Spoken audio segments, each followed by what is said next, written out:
Hi, I'm Laura Ingraham. This is the Ingraham Angle from Washington tonight. The Kaepernick myth. That's the focus of tonight's angle. All right, just when you thought you'd heard the last of the NFL quarterback, Colin Kaepernick, he resurfaces to promote yet another groundbreaking project that he co-authored. Colin Kaepernick has got a powerful message for younger people in his new book. He says, stand up for what you believe in. Part of the goal in telling the story is, take pride in your blackness, take pride in your culture. My hope is young people and readers walk away and they seize their power. Nothing wrong with that at all. Everyone should take pride in their background and who they are. After all, Kaepernick himself led a charmed life, adopted at 5 weeks old by parents who, by his own account, loved and supported him. Your dad and I have had so many proud moments since the day you came into our lives. You've always been very persistent and tenacious in pursuit of anything that you desired. But I admire that trait in you as well, because it's what took you to fulfillment of your dream. An upper middle class upbringing in California, nice house, nice community, a top athlete in school, both baseball and football, probably could have played in the major leagues. His parents sacrificed to make sure that he had every opportunity to succeed, and he reached the pinnacle, all the way to the Super Bowl for the 49ers. But the moment he decided to take a knee to protest police brutality, Kaepernick found himself a career that provided better pay and more job security than anything he'd ever do on the football field. De facto president of Racial Victimology, Inc., he was the perfect vessel into which the media and America-hating leftists could pour their enthusiastic support.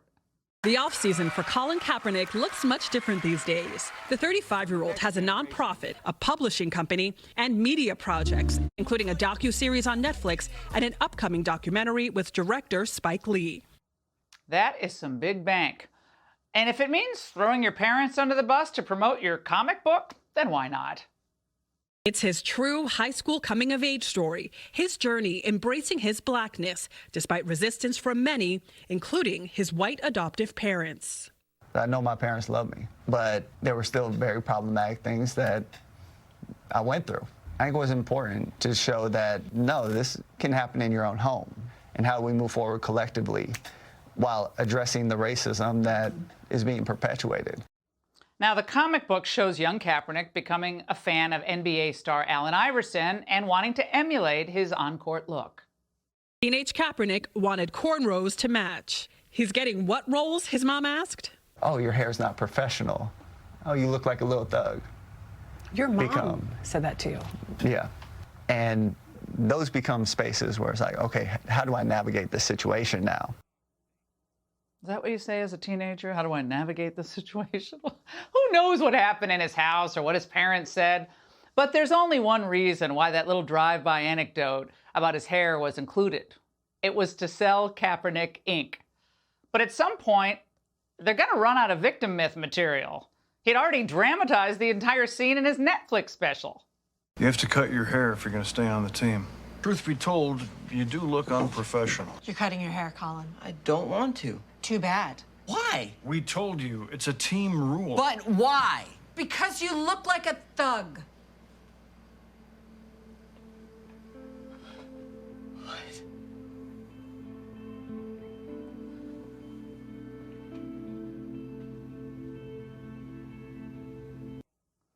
Now the message is deeply corrosive, especially to children. That white people are inherently racist and even dangerous, and that unless they're atoning for their ingrained racism, unless they declare themselves allies in the bogus anti-racism movement, they're irredeemable, even if those white individuals are family and devoted their life to their minority child. But in the end, this really isn't even about Colin Kaepernick. It's about what the left has done to destroy hope, optimism, and truth in America. The left has failed American working people at every turn, but especially minorities. Cities that they run have become havens of decline and despair. Biden's open border has kept drugs flooding into the poorest of poor neighborhoods. Liberal DAs and the defund the police movement that Kaepernick himself supports have helped spark a crime wave that has killed countless people of color. But they want black and brown people in America to believe that the real problem are the 74 million people who voted for Donald Trump. This MAGA crowd is really the most extreme political organization that's existed in American history, in recent American history. Think about how far the Democrats have fallen. Bill Clinton was a man from hope. Obama was about hope and change. And now we have Biden. Poison that has long haunted and plagued our nation. We face deep racial inequities in America and systemic racism that has plagued our nation for far, far too long. Think about what the Democrats are really saying here. After Rosa Parks, Brown versus Board of Education, the Civil Rights Act of 1964, the work of Martin Luther King Jr., and Obama as the two-term president of the United States. And now the left's main argument is that nothing has improved for black America? It's all rotten and racist in the country? Well, black wages were increasing under Donald Trump. Black unemployment was the lowest in 50 years under Trump. And minorities today have reached the top of every profession in this country, in the media, in corporate America, in sports, entertainment, and far beyond. So it is a vicious, hateful lie to imply that most of America is so infected by racism that the system is rigged, that only big government is the answer. In fact, big government is a trap. Just look at what big government did to schools in urban America. But in the end, the media will always promote the fact that they believe racism, poisons any efforts to build relationships between white people and people of color. Rather than celebrate biracial adoptions or biracial marriages, the left is now treating them with automatic suspicion. That really does say it all. Now, let's be candid. If Kaepernick's message in his new graphic novel was about how much he loved America, how blessed he was to have such selfless adoptive parents, he wouldn't be rich, and he wouldn't have his own publishing company or a Netflix deal.